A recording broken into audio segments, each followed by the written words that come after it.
What is going on, everyone? Welcome back to the channel. Welcome back to more Pittsburgh Pirates franchise here on MLB, the show 19. And today we got a little bit of a different video for you. It's the first video dedicated solely to the minor leagues in our franchise series. And we're going to be doing these periodically throughout the length of the series, just to kind of keep you in depth and up to date on the minor leagues. And don't pay too much attention to this screen, because I just realized that it kind of spoils next episode's results. But I wanted a screen to introduce the series. Anyway, today's the top 10.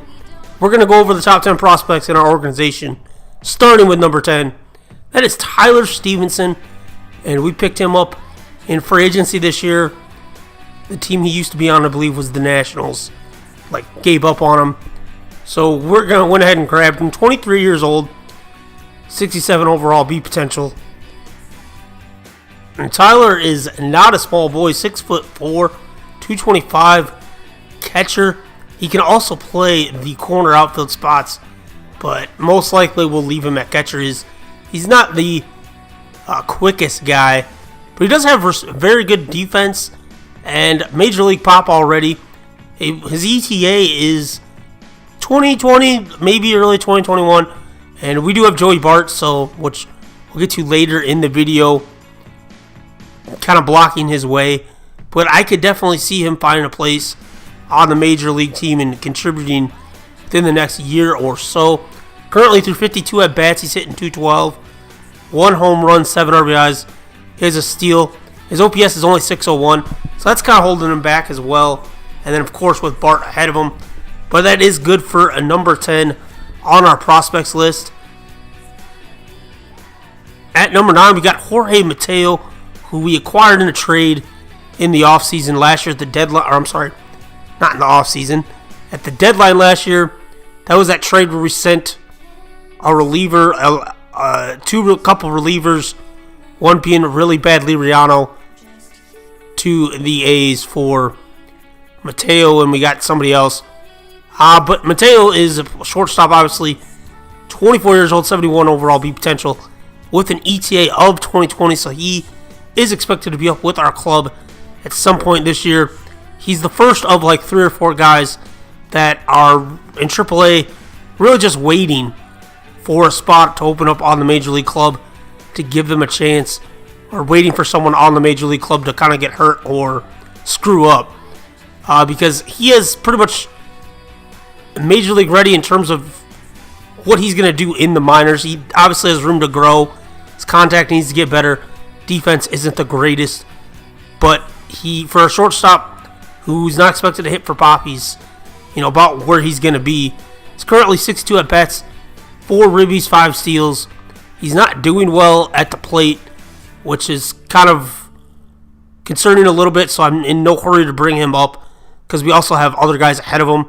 And Newman's been off to a pretty good start for us, and we can always slide Gong over to shortstop. But I do expect him to make the club, Major League club, at some point this year, and he is our number 9. So at number 8, we got Jake Esquivel. Many of you remember him. He was our first-round pick last year in the 2019 first-year player draft. He's 75 overall B potential from Mexico, 18 years old. That's all he is, and he's already 75 overall B potential. Now, obviously, it means he's probably not going to end up being like Clayton Kershaw, but he could be very good very early for us. His ETA is at 2020, and we do expect him to reach the club at some point this year, but we're not going to rush him because he is only 18. But I could see him definitely filling out the rotation at the end of the year, especially if we're in a pennant race and we need some help in the rotation. My one concern with him, though, is his clutch batting. Clutch is not the greatest. Hits per 9. Could use a little bit of work, but he is doing all right in AA, 3-1, 5.06 ERA. I like to look at the FIP more than the ERA anyway. And that's at 3.05, which that's respectable. basically what that is, it's like kind of like an adjusted ERA. It plays more into pitch location and just kind of the fielding aspect of it as well. Like how, if your players are getting errors, and it takes away the factors of those. So basically it relies on the pitching versus batter. And so 305 is very respectable in that category. So he's doing fairly well. We'll give him more time. We're not going to rush him. Obviously, we just drafted him. So on to number 7, Robbie Late. This is the guy we signed. I'm not sure if I showed it in the offseason video, but this is the guy we actually signed in free agency. Somebody gave up on him. He's 21 years old, and he's only at 57 overall. But, we weren't going to put him on the Major League roster. I had room to sign a guy. I saw that A potential, so I figured, what the heck, let's give him a shot. He's 21 years old, 6'1", 186. Play in the outfield everywhere. That speed is really good.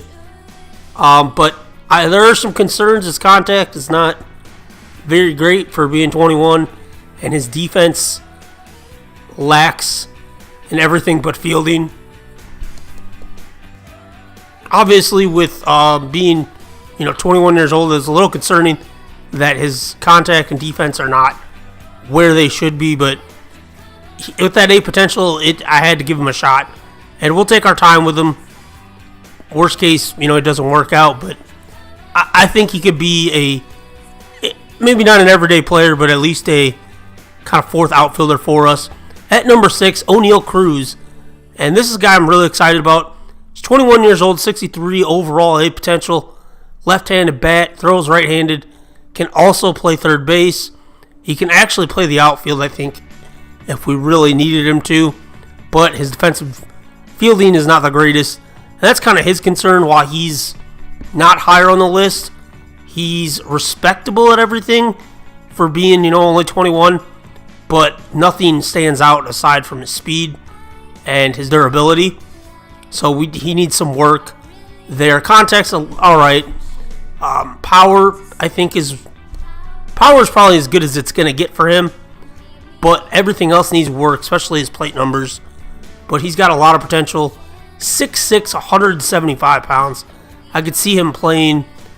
He could even really play anywhere aside from catcher. And he's currently in Double-A, hitting 258. OPS is 700, which is respectable. A couple of home runs.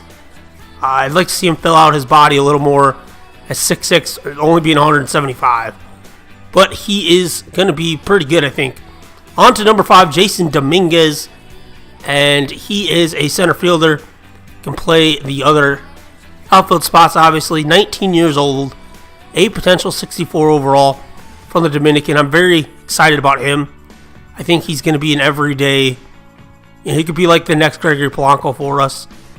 He's definitely already got the fielding, and he's durable. He's not going to get hurt, but he does got to work on his plate numbers. His plate, statistics, and the power is not there. The contact is not really there yet either. But he's only 19 years old, and that's the most exciting thing about him. He actually debuted with his former club. We got him in a trade last year. I don't even remember which one it was. I probably should have looked better, but so he did start his service time, but obviously it stops with him down in the minors. His ETA is 2021. We're not going to rush him. And he's currently through 56 at-bats, hitting 268 with an OPS of 727. So that's good to see, and expect him within the next couple years to make an impact for our Pirates. Number 4, Nolan Jones. Everyone remembers him. He was the big piece that we got back for Corey Dickerson at the deadline last year. 21 years of age, A potential, 66 overall right now. Says he has no secondary positions, but there's a very good chance he'll be moved to first base just due to Brian Hayes at third base. 6'4", 185, bats lefty, throws righty, and I think he's going to be a very big part of our Pirates' future. His defensive numbers are already pretty much at major league level. He's durable. He's not going to get hurt. Power numbers are almost there. He needs to work on his contact and his play discipline and all that. But at 21, 66 overall, in a couple years, I think he's going to be, one of the better third basemen in baseball for us at the major league level. His ETA is 2022, but I could see him up next year if he has a good year this year. He's currently having a bad year in Double-A, so we're not going to rush him. But he is our future nonetheless, most likely. And number 3, Joey Bart, catcher from the Giants organization. They gave up on him in the offseason. We signed him. Basically was our biggest free agent. And he's 23 years old. 71 overall, A potential. AAA ETA is this year. He's the first of, I guess I said it with Mateo as well. How there's a handful of guys that are basically just kind of waiting, buying their time in AAA to get the call up. He's probably the most likely to get called up because Elias Diaz is not playing well at catcher. And just looking at him, he's major league ready. He's got the power, the contact. Maybe he's not going to be the best contact guy, but he's got defense. His defense is right there, his durability. Plate numbers obviously could use a little bit of work as well, but for what we need him for, he's going to do great, I think, as soon as he gets there. And really, it's one of those guys that could be up on the roster in a month, in 2 weeks. He could be in tomorrow's video. Like I said, there's a few guys like that. He's one of them because he's killing it in AAA. Look at this. 356 at-bats, 3 homers, 8 RBIs. OPS of 960. Hitting 321. Couple of stolen bases even from a guy who's not going to steal bases. I mean, he's just waiting. At this point, it's coming. He's going to be on the Major League roster sometime this year. Hopefully soon. Again, we'll see what Diaz does the rest of the month, but it's very likely he'll be up here sooner than later. Number 2, Brian Hayes. He's another one. Third baseman. Says he can't play other positions, but he could also move to first, especially when Nolan Jones comes up when he's ready in a year or two. But 23-year-old kid, 72 overall A potential. Righty, 6'1", 210. Major league ready. His defense will get better a little bit as he ages, but the power numbers are where they need to be for what we want from him. Contact, I think, could be a little better, but he'll get there. Obviously, we're not calling these guys up as MVPs, so he's ready to come up. He's in the same boat as Bart. He's probably in a worse spot than Bart because we do have kind of a logjam in the infield right now, but I'm thinking the plan is move Gong to shortstop and bring up Hayes and play third base. But he's doing it just like Bert. He's killing it in AAA. 54 at-bats, 333 average, 3 homers, 11 RBIs. OPS over 1,000. On-base percentage over 400. He's killing it. Obviously, it's a small sample size, 54 at-bats. But, our Major League club is starting to struggle already, and we need that shot of adrenaline. I think Hayes can provide that. Expect him to be up probably within the next month or so. And then number 1, Mitch Keller. He's that fourth guy who's just waiting for the call. 23 years old, A potential, 72 overall, righty.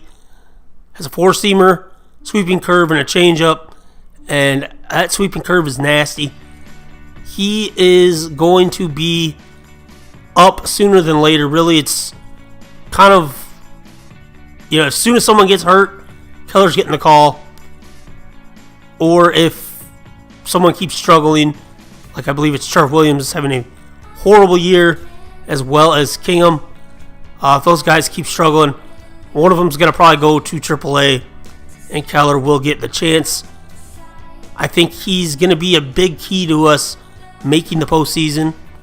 So I want to get him up as soon as possible and get him acclimated to the Major League roster. He's not doing the greatest right now in AAA, but that FIP is at 287, and that's really the thing I look at the most. So good to see that. 27 strikeouts over 23 innings. Expect him to be up here within the next month or so as well. So a lot of call-ups coming soon, and a lot of guys that are still a ways away, but very exciting for the future of this Pirates franchise. That's pretty much going to do it for this video. If you guys went on to enjoy this minor league thing, I guess I call it the On Deck series. If you guys went on to enjoy it, smash that like button down below. Let me know in the comments other things you want to know about minor leagues. I want to go more in depth with that. I have a few ideas as far as gameplay and kind of maybe like monthly recaps. Maybe not every month, but once or twice a year, looking at the stats and league leaders in the minors. Let me know in the comments the kind of things you want to see from that, and I'll do my best to give it to you. As always, guys, thanks for watching. Till next time, peace.